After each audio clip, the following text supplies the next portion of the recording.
Nous allons parler maintenant des statistiques dans ProPUI qui s'obtiennent en cliquant sur le bouton qui se trouve dans le menu de gauche.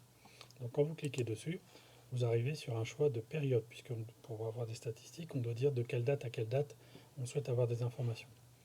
Donc en l'occurrence, je vais faire des statistiques sur l'année 2020. Donc je vais cliquer dans la case date de début de période pour obtenir un petit calendrier. Je clique sur 2022 et je choisis 2020, janvier, 1er janvier. Dans la date de fin de période, si je ne mets rien, c'est la date d'aujourd'hui. Et là, évidemment, je vais chercher plutôt à mettre le 31 décembre 2020. Donc je reclique sur 2022, puis je choisis 2020, décembre, 31. Vous voyez que le bouton générer les statistiques est devenu actif. Donc là, j'ai bien une date du 1er janvier 2020 au 31 décembre 2020, donc toute une année civile qui va me permettre de générer les statistiques et de voir les tableaux et les graphiques que ProPI est en capacité de générer. Donc un petit temps de calcul. Vous voyez ici qu'on a 4 boutons qui sont apparus. Les statistiques concernant les amis, celles concernant les échanges, donc les interactions avec son public, et les activités, c'est-à-dire tout ce que fait le PDN en dehors des interactions avec son public. Ici, il y a la timeline, qui est une façon de regarder comment l'application est utilisée et à quel moment. Donc, pour vous donner un aperçu des statistiques, je vais cliquer sur Amis, et vous voyez apparaître directement les chiffres de telle ou telle catégorie d'amis, donc homme ou femme et neutre, et le total. En dessous, vous avez les graphiques qui sont déjà faits, et les premiers graphiques que vous voyez apparaître, c'est l'ensemble des graphiques disponibles. Si vous descendez plus bas, vous allez pouvoir retrouver des petits tableaux Excel et qui sont en fait des exports possibles pour pouvoir vous-même retravailler les chiffres si vous le souhaitez. Donc là, le premier graphique était un camembert, donc c'est la répartition des amis par sexe. Si je clique sur le bouton à côté, je fais apparaître le graphique avec ici en haut le titre avec la période observée, la légende ici, le camembert en dessous, et ici je peux télécharger le graphique ou faire une exportation du petit tableau que je vais retrouver dans mon dossier téléchargement. Pareil pour le graphique quand je vais le télécharger.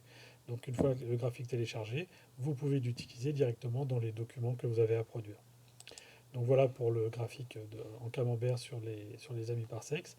Ensuite, vous avez par type de personne. Donc pareil, on peut cliquer sur ce bouton vert, ce qui permet de voir que pour les jeunes, on a telle répartition, puis pour les adultes, telle répartition.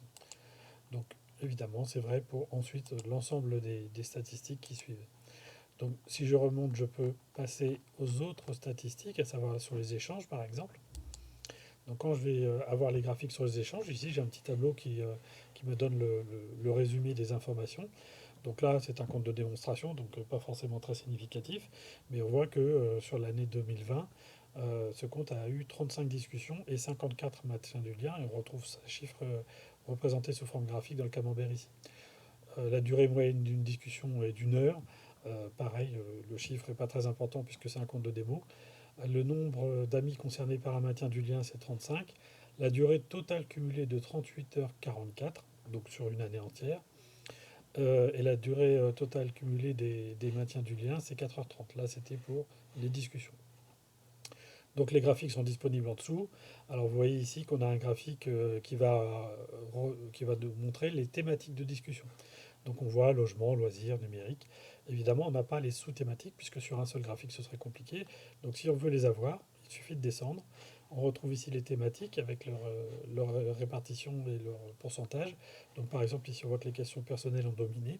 Si je veux voir quelles sous-thématiques dans les questions personnelles ont été euh, principalement utilisées, je clique ici sur questions personnelles et j'obtiens le graphique des sous-thématiques.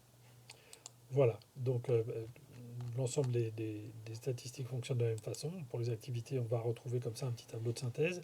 Et puis, on a la timeline qui permet de voir, en fait, mois par mois et jour par jour, à quel moment a été utilisé ProPEI et pour déclarer quoi. Donc, ce qui permet, pour le promeneur du net, de voir comment s'est répartie sa charge de travail, et pour le coordo, qui a accès à l'ensemble des statistiques de tous les promeneurs du net, de voir quel promeneur du net l'utilise ou pas, quand, comment, pour éventuellement constater que l'appli n'est pas utilisée et se tourner vers le promeneur du net et lui proposer de trouver une solution pour arriver à la remplir. Voilà pour les statistiques.